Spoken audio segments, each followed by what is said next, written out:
everyone. I'm the journalist Mateo Vizcano. Welcome back to Wiz News. Today's topic is La Comisión de la Verdad.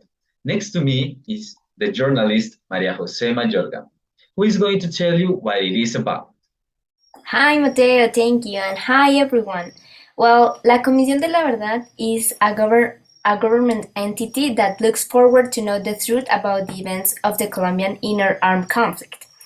This is to clarify the crimes and offenses that happened at that time, and at the same time to ensure the victims and the community the right of truth, foster pacific coexistence in the different departments so that people won't get their rights attacked again.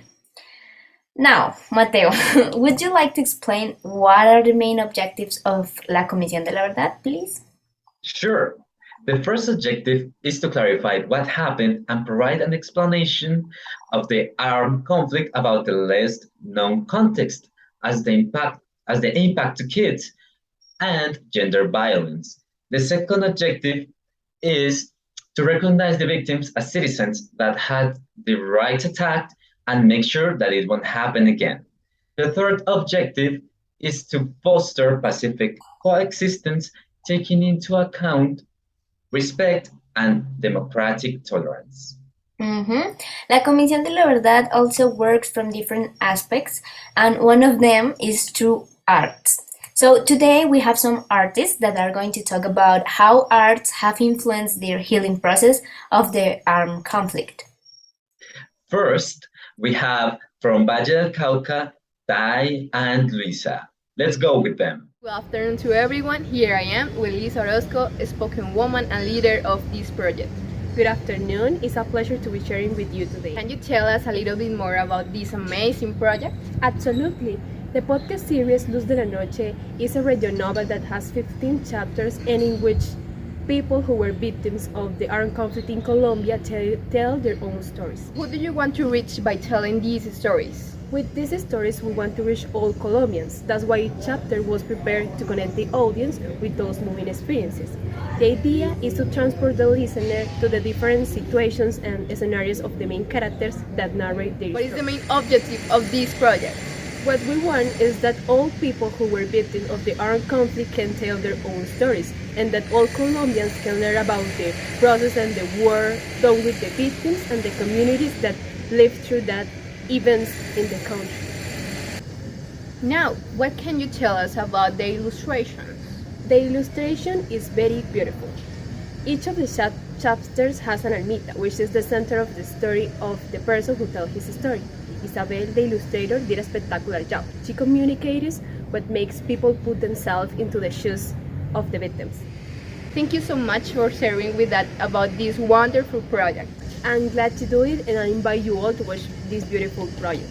Now we go back to you in the Thanks for sharing this amazing project. So now let's continue with Diana and Laura from Magdalena. Good afternoon, everyone. Here I am with Diana, who represents Laura, one of the main voices of the radio novel called Si el río hablara. It's an honor to be here. Thank you so much for being here. And could you tell us what is this radio novel about? The novel focuses on the community leader Ariel Mosquera, who disappeared after a reunion at the local salon. After that, his wife and daughter, me, Laura, were threatened and forced to go away from their house. Then they were helped by Padre Bernardo and together developed community work for people like them. Okay, and why do you think this radio novel is so important for Colombia history? I think everybody has a story, and our people have had one of the most tragic ones. It is important for new generations to be aware of what happened years ago. So when new laws involving peace and other processes start, they don't think twice to support them. Okay, that's a good point of view. And what was the most difficult part for you to tell us? I think it was episode 10, when Laura had to talk to the murder of Lady Magdalena. It was really hard to know that someone that young had to go through a process like that. I can imagine that. And would you like to invite other people to listen it? Of course, you're all invited to know a little bit of this story and to know more about the conflict. Paciente no puede hablar más. Enfermera, por favor, un momento. ¿Por qué no dejó que nos mataran? Ya se lo dije. Usted se parece a ella. Mi niña.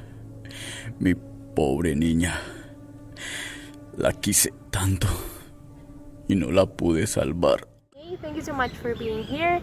And we move again with Mateo. Here is Natalia Vergara with news.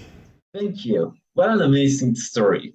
The next ones are Lisa and Mateo from Bogota. Today we are with our guest Mateo, who is in charge of the movie cycle called Que Haya Paz. Thank you, Lisa. It's an honor to be interviewed in your program. Could you tell us more about this interesting project? Sure thing. Que Haya Paz is a movie cycle that was created in alliance with Bogota Mayor's Office and the Cinemateca Distrital. This project started in 2020, and this year the third edition was held. Oh wow! What is the main objective of this movie cycle? Our main goal is to use cinema and movies as a way to show the importance of creating consciousness about the armed conflict that has been going on in our country for many years.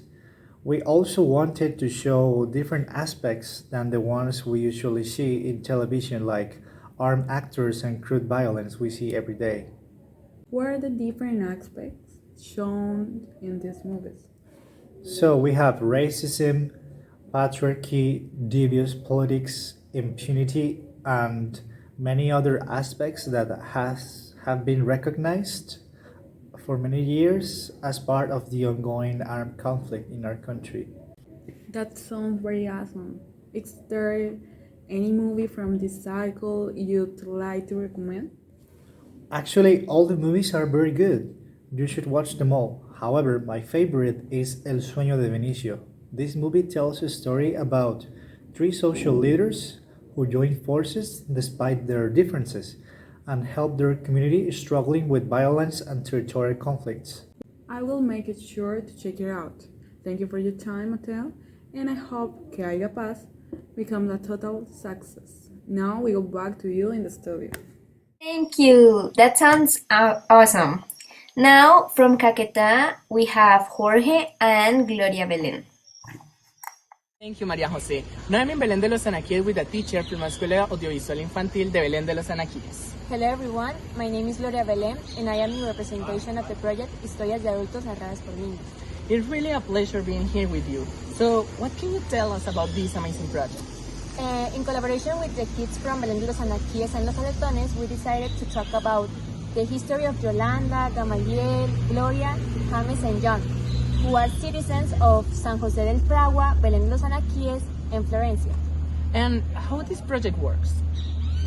These videos narrate the difficult struggles to obtain a piece of land and achieve a dignified life. That is awesome! So, why did you decide to do this project? Because we want to achieve a peaceful environment where everyone is aware of their past and values their present. For sure, that is really important. It is a pleasure to have met you, Gloria Belén, and I hope that everyone knows about this amazing project. Now, we get back to you, Mateo. Thank you. That's all for today in Wiz News. Thanks for watching us. We are the best in Latin America.